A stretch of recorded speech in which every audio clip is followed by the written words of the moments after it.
नमस्कार दोस्तों, इस वीडियो में हम आपके ज्ञान और सोचने की क्षमता को परखने वाले सवालों के साथ आए हैं। हर प्रश्न पर ध्यान दें और सोच समझकर उत्तर दें। आइए ज्ञान की इस यात्रा को शुरू करें। प्रश्न 1, CGTMSE क्लेम न किए गए या लंबित मामलों में मिनिमम और TS अमाउंट कितना होना चाहिए?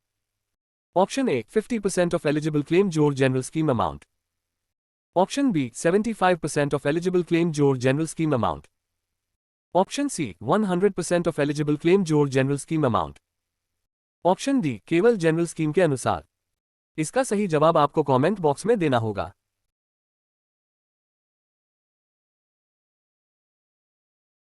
तो चलिए इसका सही जवाब देखते हैं।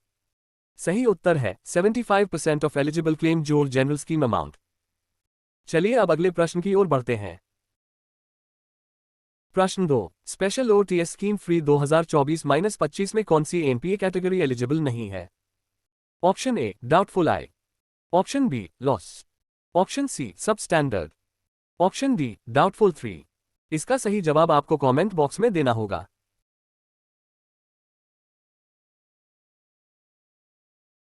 तो चलिए इसका सही जवाब देखते हैं। सही उत्तर है सब स्टैंडर्ड। चलिए अब अगले प्रश्न की ओर बढ़ते हैं। प्रश्न 3, स्पेशल OTS स्कीम फ्री 2024-25 के अंतर्गत निम्न में से कौन एलिजिबल है? Option A fraud accounts.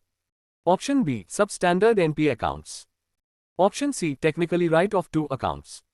Option D staff accounts. इसका सही जवाब आपको कमेंट बॉक्स में देना होगा।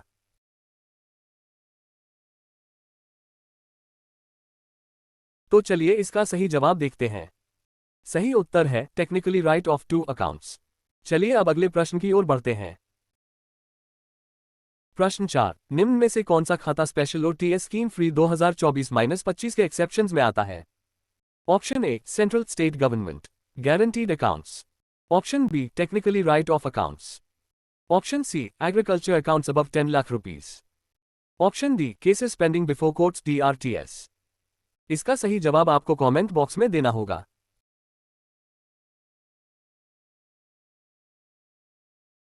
तो चलिए इसका सही जवाब देखते हैं। सही उत्तर है central state government guaranteed accounts. चलिए अब अगले प्रश्न की ओर बढ़ते हैं। प्रश्न 5, ऐसे एनपीए अकाउंट्स जिनका balance outstanding market value of securities से 100% से अधिक है, स्पेशल OTS स्कीम फ्री 2024-25 में कैसे निपटाए जाएंगे? Option A special OTS scheme में शामिल होंगे। Option B general OTS policy के अनुसार। Option C direct write off किया जाएगा।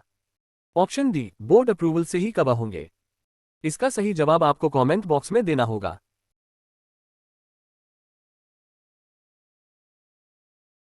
तो चलिए इसका सही जवाब देखते हैं। सही उत्तर है जनरल OTS पॉलिसी के अनुसार। चलिए अब अगले प्रश्न की ओर बढ़ते हैं। प्रश्न 6, एलिजिबल अकाउंट्स जिनका balance outstanding up to 3 crore rupees है और क्विक मोर्टालिटी कैटेगरी में आते हैं, ऐसे मामलों को कौन देखेगा? ऑप्शन ए सर्कल शास्त्र committee CSCO। Option B zonal office compromise committee ZOCC।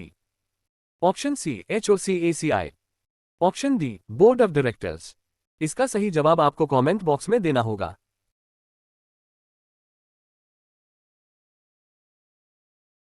तो चलिए इसका सही जवाब देखते हैं। सही उत्तर है zonal office compromise committee ZOCC। चलिए अब अगले प्रश्न की ओर बढ़ते हैं। प्रश्न 7, क्विक मोर्टालिटी वाले एलिजिबल अकाउंट्स जिनका आउटस्टैंडिंग 3 करोड़ रुपए से अधिक और 5 करोड़ रुपए तक है, उन्हें कौन सी कमिटी देखेगी? Option A HOCACI। Option B HOCACE। Option C ZOCAC। Option D circle office compromise committee. इसका सही जवाब आपको कमेंट बॉक्स में देना होगा।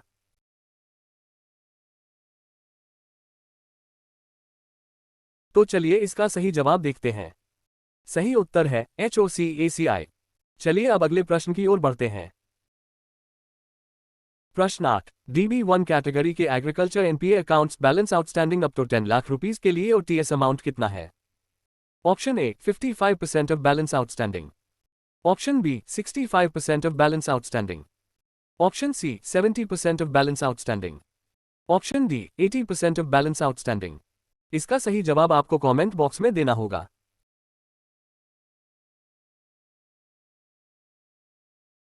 तो चलिए इसका सही जवाब देखते हैं। सही उत्तर है 65% ऑफ बैलेंस आउटस्टैंडिंग। चलिए अब अगले प्रश्न की ओर बढ़ते हैं। प्रश्न 9, eligible NP accounts balance O S up to 10 lakh rupees के लिए DB3 age greater than 10 years housing loan का OTS प्रतिशत कितना है? Option A 30%, option B 35%, option C 40%, option D 50%। इसका सही जवाब आपको कमेंट बॉक्स में देना होगा।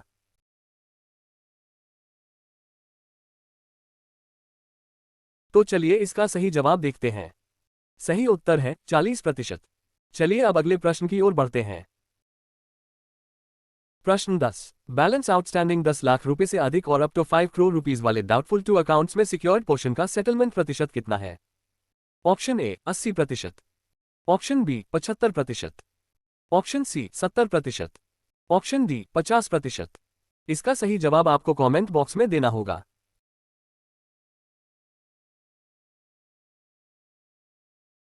तो चलिए इसका सही जवाब देखते हैं।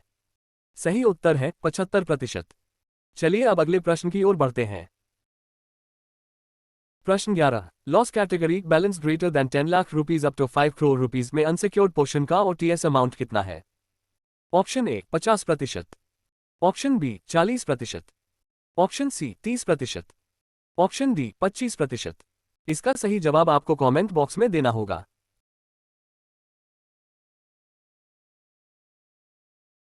तो चलिए इसका सही जवाब देखते हैं। सही उत्तर है 25%। चलिए अब अगले प्रश्न की ओर बढ़ते हैं। प्रश्न 12, स्पेशल OTS स्कीम फ्री 2024-25 में OTS अपफ्रंट अमाउंट कितना जमा करना होता है balance up to 25 lakh rupees के लिए? Option A 10%, option B 15%, option C 20%, option D 25%। इसका सही जवाब आपको कमेंट बॉक्स में देना होगा।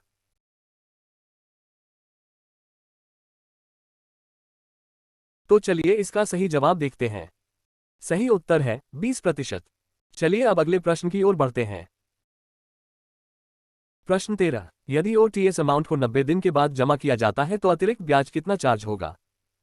Option A MCLR 1 year only, option B MCLR 1 year जोड़ 0.50% simple interest, option C MCLR 1 year जोड़ 1% simple interest, option D repo rate जोड़ 1% सिंपल इंटरेस्ट। इसका सही जवाब आपको कमेंट बॉक्स में देना होगा।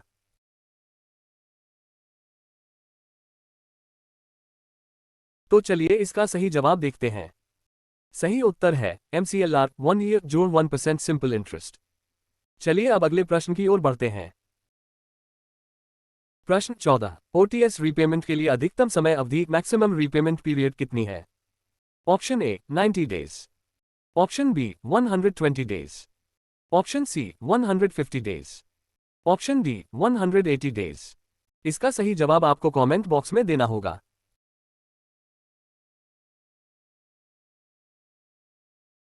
तो चलिए इसका सही जवाब देखते हैं। सही उत्तर है 180 डेज। चलिए अब अगले प्रश्न की ओर बढ़ते हैं। प्रश्न 15, OTS express one time settlement किस आउटस्टैंडिंग बैलेंस तक के एनपी अकाउंट्स पर लागू है? ऑप्शन ए 5 लाख रुपए तक, ऑप्शन बी 7.50 लाख रुपीस तक, ऑप्शन सी 10 लाख रुपए तक, ऑप्शन डी 25 लाख रुपए तक। इसका सही जवाब आपको कमेंट बॉक्स में देना होगा।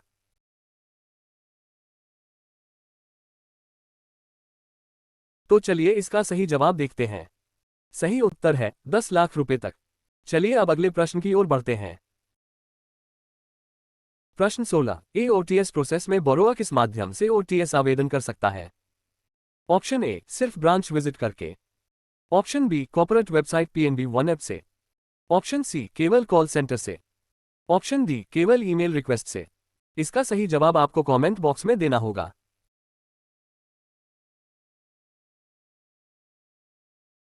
तो चलिए इसका सही जवाब देखते हैं। सही उत्तर है corporate website PNB one app से। चलिए अब अगले प्रश्न की ओर बढ़ते हैं। प्रश्न 17, OTS में बोरोअर को NPA अकाउंट खोजने के लिए कौन सी जानकारी का उपयोग कर सकता है? Option A loan account number, customer ID Aadhaar number, PAN number, option B केवल आधार नंबर, ऑप्शन सी केवल loan account number, option D केवल रजिस्टर्ड मोबाइल नंबर। इसका सही जवाब आपको कमेंट बॉक्स में देना होगा।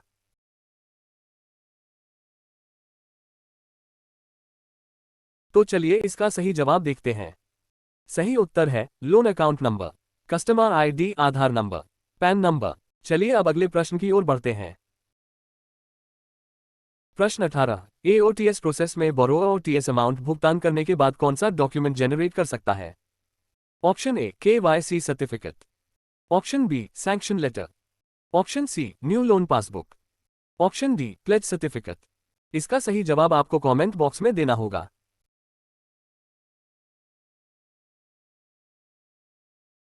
तो चलिए इसका सही जवाब देखते हैं। सही उत्तर है सैंक्शन लेटर। चलिए अब अगले प्रश्न की ओर बढ़ते हैं। प्रश्न 19, निम्न में से कौन से बोरोअर अकाउंट से ओटीएस प्रोसेस के अंतर्गत एलिजिबल नहीं है? Option A fraud RBI reported accounts, option B agriculture NPA up to 10 lakh rupees substandard और DBI, option C wilful default accounts, option D उपरोक्त सभी। इसका सही जवाब आपको कमेंट बॉक्स में देना होगा।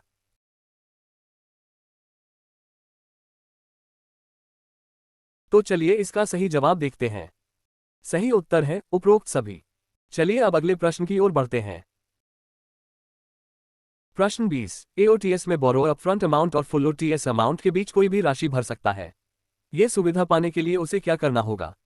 Option A other amount field में डिजायर्ड अमाउंट भरना, ऑप्शन बी ब्रांच मैनेजर को रिक्वेस्ट भेजना, option C circle office approval लेना, ऑप्शन डी बोर्ड से अनुमति लेना।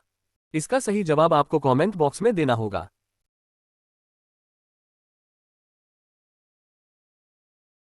तो चलिए इसका सही जवाब देखते हैं। सही उत्तर है अदर अमाउंट फील्ड में डिजायर्ड अमाउंट भरना। चलिए अब अगले प्रश्न की ओर बढ़ते हैं। प्रश्न 21, यदि बोरोअर ने केवल अपफ्रंट अमाउंट भरा है तो शेष भुगतान कैसे कर सकता है? ऑप्शन ए केवल ब्रांच में जाकर, option B PNB one app पर नया आवेदन करके, ऑप्शन सी उसी ओटीएस यूआरएल और रेफरेंस नंबर से, ऑप्शन डी ओटीएस स्कीम समाप्त होने के बाद। इसका सही जवाब आपको कमेंट बॉक्स में देना होगा।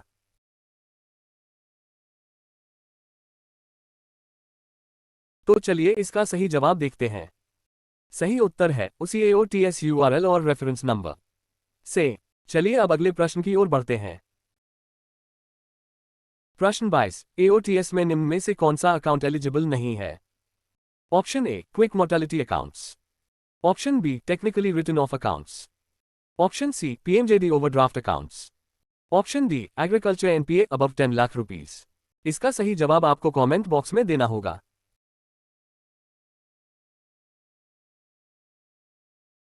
तो चलिए इसका सही जवाब देखते हैं। सही उत्तर है क्विक मोर्टेलिटी अकाउंट्स। चलिए अब अगले प्रश्न की ओर बढ़ते हैं। प्रश्न 23, लोक अदालत के निर्णय अवार्ड को किसके बराबर माना जाता है? Option A DRT order, option B civil court decree, option C high court order, option D arbitration award. इसका सही जवाब आपको कमेंट बॉक्स में देना होगा।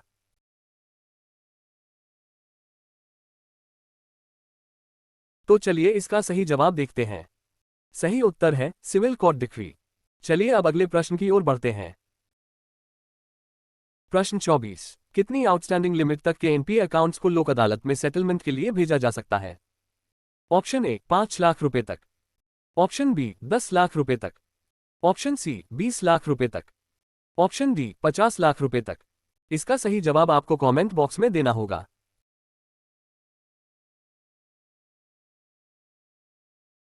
तो चलिए इसका सही जवाब देखते हैं। सही उत्तर है 20 लाख रुपए तक। चलिए अब अगले प्रश्न की ओर बढ़ते हैं। प्रश्न 25, 20 लाख रुपए से अधिक आउटस्टैंडिंग वाले एनपीए अकाउंट्स किसके पास सेटलमेंट हेतु भेजे जाते हैं?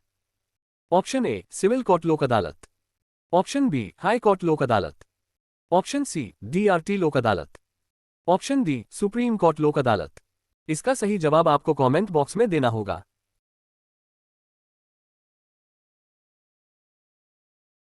तो चलिए इसका सही जवाब देखते हैं।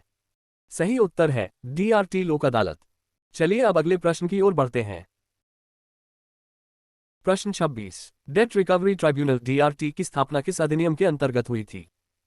Option A SRFAESI act 2002, option B RDDBFI act 1993, option C IBC code 2016, option D banking regulation act 1949। इसका सही जवाब आपको कमेंट बॉक्स में देना होगा।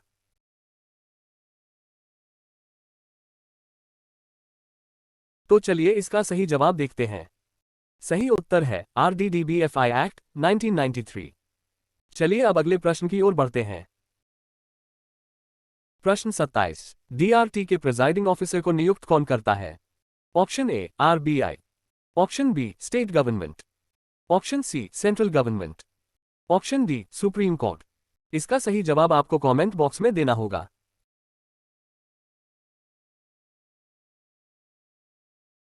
तो चलिए इसका सही जवाब देखते हैं। सही उत्तर है सेंट्रल गवर्नमेंट। चलिए अब अगले प्रश्न की ओर बढ़ते हैं। प्रश्न 28। DRT के प्रिजाइडिंग ऑफिसर को कौन सी योग्यता होनी चाहिए?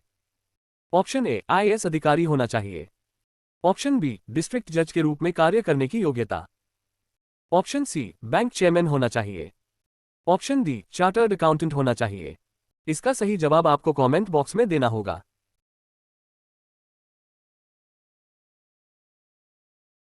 तो चलिए इसका सही जवाब देखते हैं। सही उत्तर है डिस्ट्रिक्ट जज के रूप में कार्य करने की योग्यता। चलिए अब अगले प्रश्न की ओर बढ़ते हैं। प्रश्न 29। डेट रिकवरी ट्राइब्यूनल DRT के प्रिजाइडिंग ऑफिसर की नियुक्ति कितने समय के लिए होती है? ऑप्शन ए 3 साल या 60 वर्ष की आयु तक, ऑप्शन बी 5 साल या 62 वर्ष की आयु तक, ऑप्शन सी 6 साल या 65 वर्ष की आयु तक, ऑप्शन डी 5 साल या 60 वर्ष की आयु तक। इसका सही जवाब आपको कमेंट बॉक्स में देना होगा।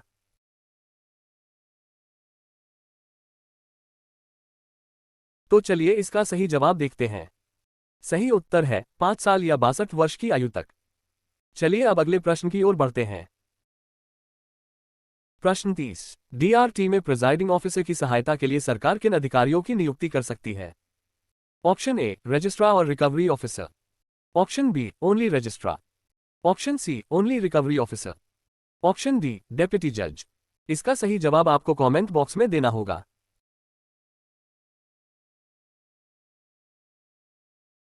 तो चलिए इसका सही जवाब देखते हैं। सही उत्तर है रजिस्ट्रार और रिकवरी ऑफिसर। चलिए अब अगले प्रश्न की ओर बढ़ते हैं। प्रश्न 31। DRT में मामला दाखिल करने के लिए मिनिमम एलिजिबल अमाउंट कितनी होनी चाहिए? ऑप्शन ए 1 लाख रुपए, ऑप्शन बी 5 लाख रुपए, ऑप्शन सी 10 लाख रुपए, ऑप्शन डी 20 लाख रुपए। इसका सही जवाब आपको कमेंट बॉक्स में देना होगा।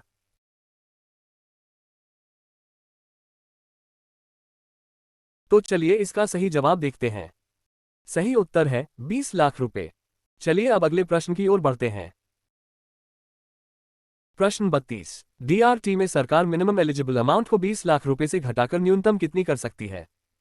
ऑप्शन ए 5 लाख रुपए, ऑप्शन बी 2 लाख रुपए, ऑप्शन सी 1 लाख रुपए, ऑप्शन डी 50,000 रुपए।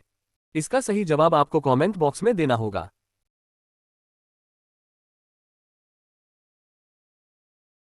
तो चलिए इसका सही जवाब देखते हैं। सही उत्तर है 1 लाख रुपए। चलिए अब अगले प्रश्न की ओर बढ़ते हैं। प्रश्न 33। DRT में शो कॉज नोटिस कितने दिन के भीतर जारी करना होता है? ऑप्शन ए 15 दिन, ऑप्शन बी 30 दिन, ऑप्शन सी 60 दिन, ऑप्शन डी 90 दिन। इसका सही जवाब आपको कमेंट बॉक्स में देना होगा।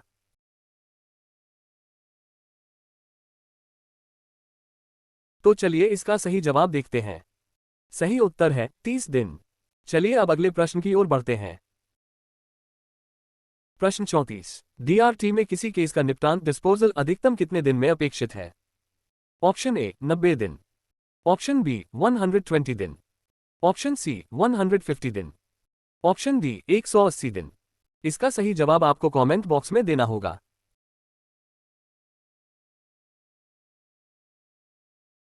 तो चलिए इसका सही जवाब देखते हैं। सही उत्तर है 180 दिन। चलिए अब अगले प्रश्न की ओर बढ़ते हैं। प्रश्न 35। रिकवरी ऑफिसर को कौन सी पावर्स प्राप्त है?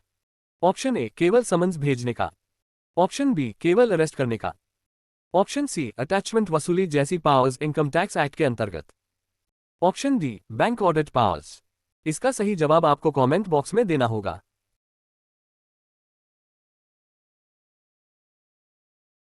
तो चलिए इसका सही जवाब देखते हैं। सही उत्तर है अटैचमेंट वसूली जैसी पावर्स इनकम टैक्स एक्ट के अंतर्गत। चलिए अब अगले प्रश्न की ओर बढ़ते हैं। प्रश्न 36। रिकवरी ऑफिसर के आदेश के विरुद्ध अपील कितने दिन में की जा सकती है? ऑप्शन ए 15 दिन, ऑप्शन बी 30 दिन, ऑप्शन सी 45 दिन, ऑप्शन डी 60 दिन। इसका सही जवाब आपको कमेंट बॉक्स में देना होगा।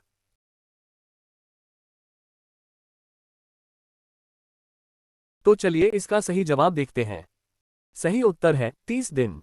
चलिए अब अगले प्रश्न की ओर बढ़ते हैं। प्रश्न 37। रजिस्ट्रार के आदेश के विरुद्ध अपील कितने दिन में की जा सकती है? ऑप्शन ए 10 दिन, ऑप्शन बी 15 दिन, ऑप्शन सी 20 दिन, ऑप्शन डी 30 दिन।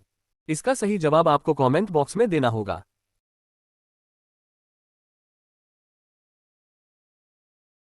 तो चलिए इसका सही जवाब देखते हैं। सही उत्तर है 15 दिन। चलिए अब अगले प्रश्न की ओर बढ़ते हैं। प्रश्न 38। डीआरटी के आदेश के विरुद्ध डेट रिकवरी अपेलेट ट्राइब्यूनल ड्रैट में अपील कितने दिन के भीतर की जा सकती है? ऑप्शन ए 15 दिन, ऑप्शन बी 30 दिन, ऑप्शन सी 45 दिन, ऑप्शन डी 60 दिन। इसका सही जवाब आपको कमेंट बॉक्स में देना होगा।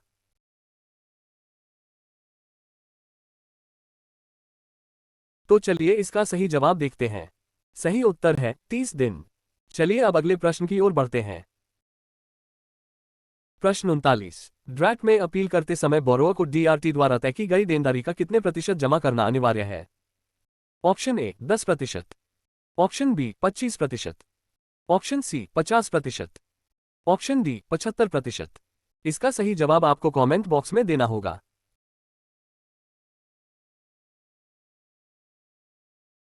तो चलिए इसका सही जवाब देखते हैं। सही उत्तर है 50%। चलिए अब अगले प्रश्न की ओर बढ़ते हैं। प्रश्न 40। ड्रैट न्यूनतम कितना प्रतिशत जमा करवाए बिना अपील स्वीकार कर सकता है? Option A 10%, option B 15%, option C 20%, option D 25%। इसका सही जवाब आपको कमेंट बॉक्स में देना होगा।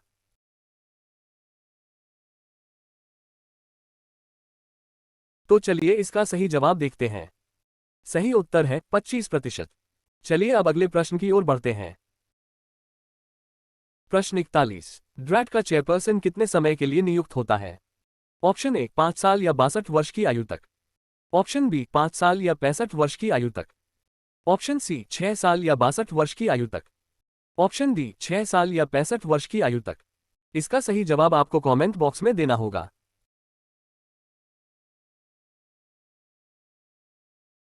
तो चलिए इसका सही जवाब देखते हैं। सही उत्तर है 5 साल या 65 वर्ष की आयु तक। चलिए अब अगले प्रश्न की ओर बढ़ते हैं। प्रश्न 42। ड्रैट के चेयरपर्सन की योग्यता क्या होनी चाहिए? ऑप्शन ए सुप्रीम कोर्ट जज, ऑप्शन बी डिस्ट्रिक्ट जज, ऑप्शन सी हाई कोर्ट जज के रूप में योग्यता, ऑप्शन डी सिविल जज। इसका सही जवाब आपको कमेंट बॉक्स में देना होगा।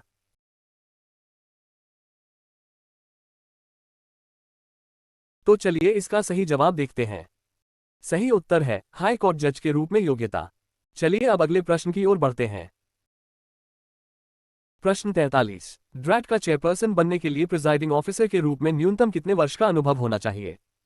ऑप्शन ए 2 वर्ष, ऑप्शन बी 3 वर्ष, ऑप्शन सी 5 वर्ष, ऑप्शन डी 7 वर्ष। इसका सही जवाब आपको कमेंट बॉक्स में देना होगा।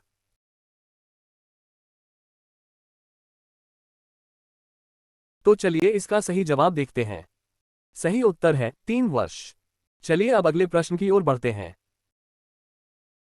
प्रश्न 44। ड्रैट में अपील को अधिकतम कितने दिन में निपटाना अपेक्षित है?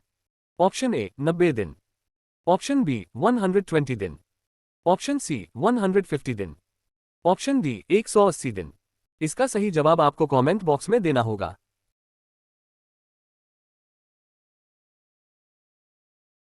तो चलिए इसका सही जवाब देखते हैं।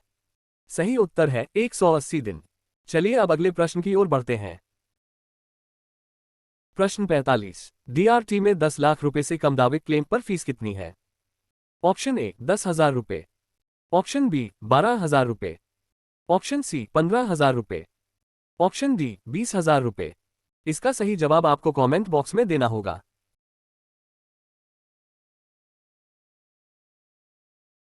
तो चलिए इसका सही जवाब देखते हैं। सही उत्तर है 12,000 रुपये। चलिए अब अगले प्रश्न की ओर बढ़ते हैं। प्रश्न 46। डीआरटी में 10 लाख रुपए से 30 लाख रुपए तक के दावे क्लेम पर फीस कितनी है? ऑप्शन ए 12,000 रुपये, ऑप्शन बी 15,000 रुपये, ऑप्शन सी 20,000 रुपये, ऑप्शन डी 25,000 रुपये। इसका सही जवाब आपको कमेंट बॉक्स में देना होगा।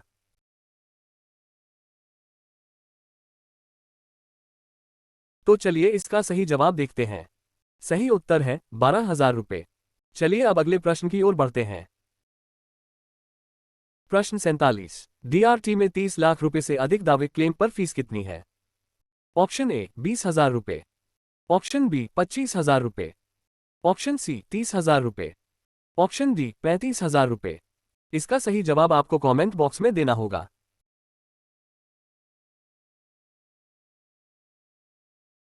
तो चलिए इसका सही जवाब देखते हैं। सही उत्तर है 25,000 रुपये। चलिए अब अगले प्रश्न की ओर बढ़ते हैं। प्रश्न 48। ड्रैट में 30 लाख रुपए से अधिक दावे क्लेम पर फीस कितनी है? ऑप्शन ए 20,000 रुपये, ऑप्शन बी 25,000 रुपये, ऑप्शन सी 30,000 रुपये, ऑप्शन डी 40,000 रुपये। इसका सही जवाब आपको कमेंट बॉक्स में देना होगा।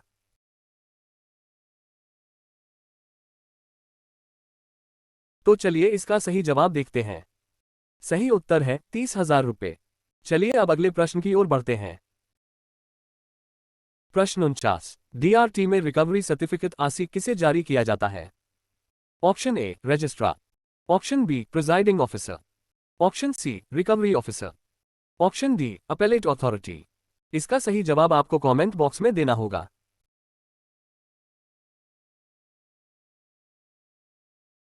तो चलिए इसका सही जवाब देखते हैं। सही उत्तर है रिकवरी ऑफिसर। चलिए अब अगले प्रश्न की ओर बढ़ते हैं। प्रश्न 50। यदि फाइनल ऑर्डर से पहले ओटीएस के माध्यम से मामला निपट जाता है तो क्या हो सकता है? ऑप्शन ए ओटीएस निरस्त हो जाएगा, ऑप्शन बी रिकवरी सर्टिफिकेट तुरंत जारी होगा, ऑप्शन सी बैंक द्वारा भरा गया कोर्ट फी वापस किया जा सकता है, ऑप्शन डी डीआरटी अपील स्वतः खारिज हो जाएगी। इसका सही जवाब आपको कमेंट बॉक्स में देना होगा।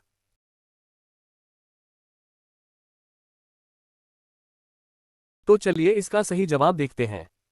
सही उत्तर है बैंक द्वारा भरा गया कोर्ट फी वापस किया जा सकता है। चलिए अब अगले प्रश्न की ओर बढ़ते हैं। प्रश्न 51। सिविल कोर्ट में कार्यवाही किसके द्वारा प्रारंभ होती है? Option A written statement, option B appeal petition, option C client और संबंधित डॉक्यूमेंट्स दाखिल करके, ऑप्शन डी रिकवरी सर्टिफिकेट। इसका सही जवाब आपको कमेंट बॉक्स में देना होगा।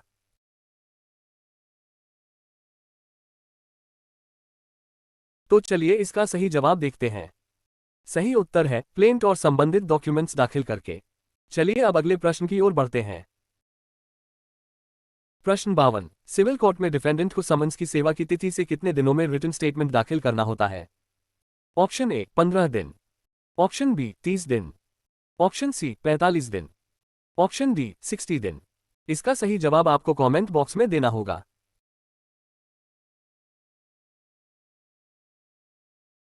तो चलिए इसका सही जवाब देखते हैं। सही उत्तर है 30 दिन। चलिए अब अगले प्रश्न की ओर बढ़ते हैं। प्रश्न 53। सिविल कोर्ट में एविडेंस के दौरान किसे क्रॉस एग्जामिनेशन का अधिकार प्राप्त है? ऑप्शन ए केवल प्लेंटिफ, ऑप्शन बी केवल डिफेंडेंट, ऑप्शन सी दोनों पक्षों को, ऑप्शन डी केवल जज की अनुमति से। इसका सही जवाब आपको कमेंट बॉक्स में देना होगा।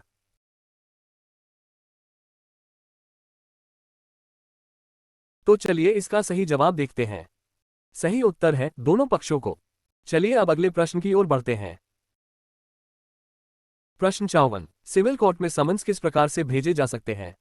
ऑप्शन ए केवल स्पीड पोस्ट द्वारा, ऑप्शन बी केवल कुरियर द्वारा, option C electronic mail fax सहित हाई कोर्ट द्वारा अनुमोदित विभिन्न तरीकों से, ऑप्शन डी केवल कोर्ट मैसेंजर द्वारा। इसका सही जवाब आपको कमेंट बॉक्स में देना होगा।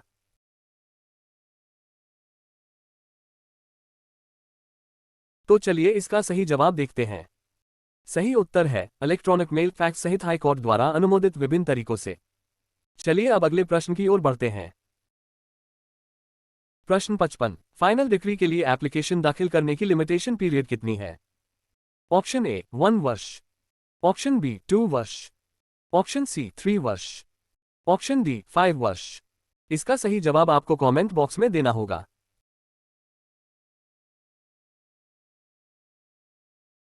तो चलिए इसका सही जवाब देखते हैं। सही उत्तर है 3 वर्ष। चलिए अब अगले प्रश्न की ओर बढ़ते हैं। अगर आपको ये वीडियो पसंद आया हो तो लाइक और शेयर जरूर करें। सब्सक्राइब कीजिए और बेल आइकॉन दबाएं ताकि हर नया आप तक तुरंत पहुंचे। Thank you for watching this video.